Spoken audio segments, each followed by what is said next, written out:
Fear is something everyone is familiar with.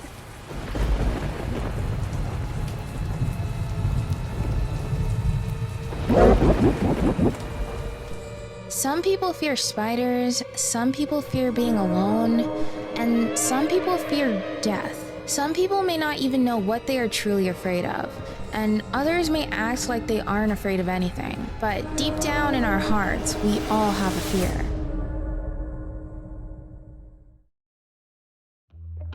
To be honest with you, I may put on a brave face, but I'm afraid of a lot of things. Loneliness is my greatest fear of all. But today, we aren't going to talk about my fears, because there is one particular character whose fear I would like to talk about. You've got 3 seconds. Argus. She proves that the most confident people still have something to fear. And Argus might be scared of something that is more common than we might think.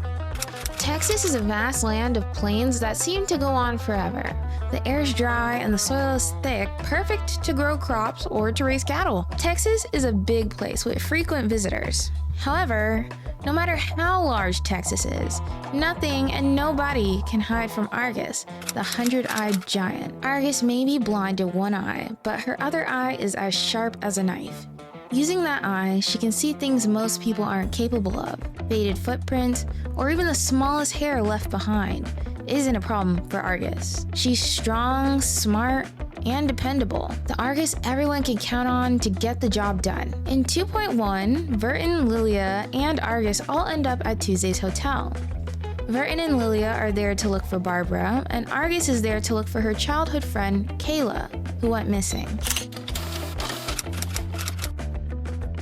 While Argus is there, she searches the rooms looking for signs of Kayla. Argus is a sharp-eyed investigator for hire who has never had a hard time finding people. If she can depend on anything, it's 1, her shotgun never accidentally goes off when she scratches her hair, and 2, her left eye. However, though her eye may seem dependable, she uses plasma candies almost like coal in a furnace. She needs her arcane ability to see, especially at night. Darkness, something most people fear early on in life. Something that I still fear sometimes to this day. But Argus isn't necessarily afraid of the dark. After searching Vertin's room for traces of Kayla, Argus and Vertin team up, noticing dangerous writings in Vertin's room. After Stefan, a runaway member of Xeno who turned wanted, dies due to hysteria, Argus and Vertin check in his room to see if there's anything suspicious. Argus recalls a lot of signs showing some kind of ritual took place at the motel. To be specific, a transformation spell of some kind. In your room, yeah. But there are a load more. One room has them drawn from floor to ceiling. Argus also notices a strand of Kayla's hair in the room. It's a sign that either Kayla was here or someone ran into her. This is Kayla's hair. She was here, in this room. Or at least someone who came into contact with her. After some more investigating and a run-in with Kimberly, they check the bathroom, and that's when they notice... Argus. Argus. It's not possible. Is that Kayla? No, there's no way that's her. If you knew Kayla like I do, you'd say the same. This distorted reflection in the mirror's probably a result of the excessive arcanum in this motel. A ritual similar to Bloody Mary used to be quite popular among the kids in this town. If you look into a mirror at exactly midnight, the spirit within will morph into the shape of the person you desire most. But if you respond to the spirit's call, it will drain your soul from your body. I always thought those were just myths. So did I.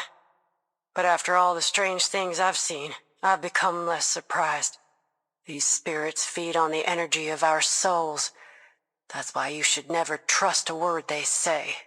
The people who are tricked by them fall into a kind of trance, and some, like Mr. Stefan, go crazy.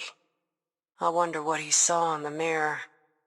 Anyway, I won't repeat his mistake.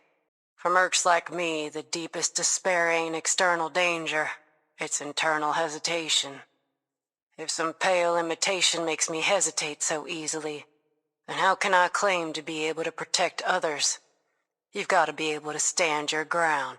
A cunning criminal would use every excuse to defend themselves in court. And a scheming spy would wear all kinds of disguises to gather information on the enemy. That's why we've got to stay sharp.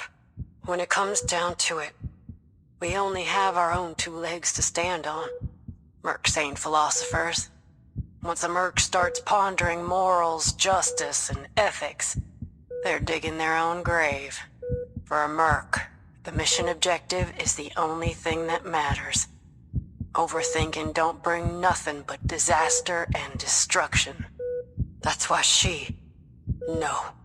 it won't fool me.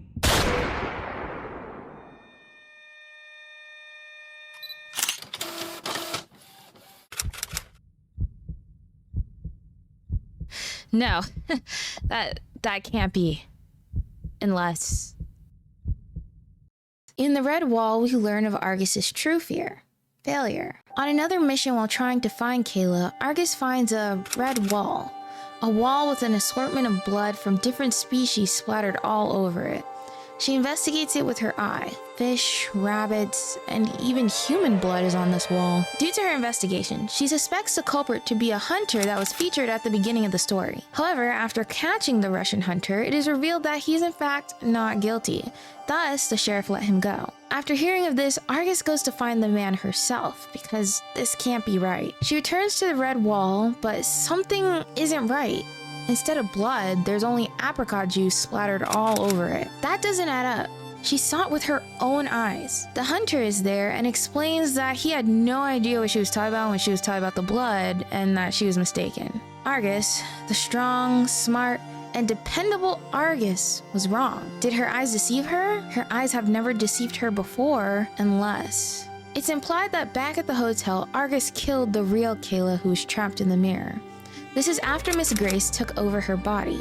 In Argus's character story, Argus has a flashback to her and Kayla talking about skinwalkers. Kayla asks Argus, "You ever got the feeling that someone you know was all of a sudden replaced? Like they look the same, but they ain't, you know?" This implies that in the hotel, a transformation ritual did take place. One that allowed Miss Grace to take over Kayla's body, and then Kayla got trapped in the mirror. The mirror that Argus shot. Argus shot that mirror because she was going to prove to herself that she doesn't hesitate and that she isn't scared. Argus, in her attempt to suppress her fear, may have ended up killing the real Kayla. Back in the memory, Kayla implies that Argus's eyes might not be sharp enough to see through the camouflage of a skinwalker. Due to Argus's fear of failure, she continues to search for Kayla, even though she might already be dead. Kayla being in that mirror would already imply that Argus was too late. The same way that Argus was under Tuesday's spell, she was reminded of Amelia and her father. Amelia ran away and Argus was tasked to find her and bring her back.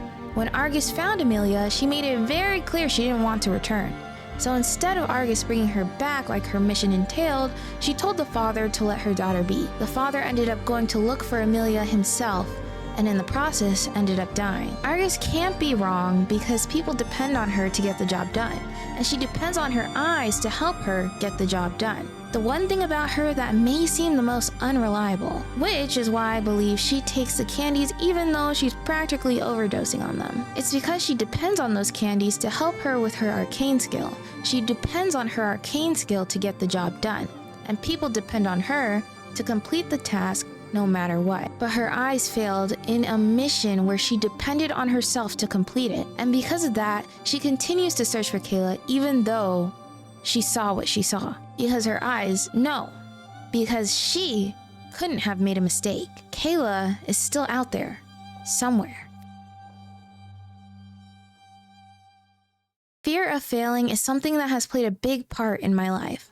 When I was younger, I thought my only value was my grades. Though I had a hard time studying, I worked really hard to keep my grades up. That's because my grades were the only valuable thing about me.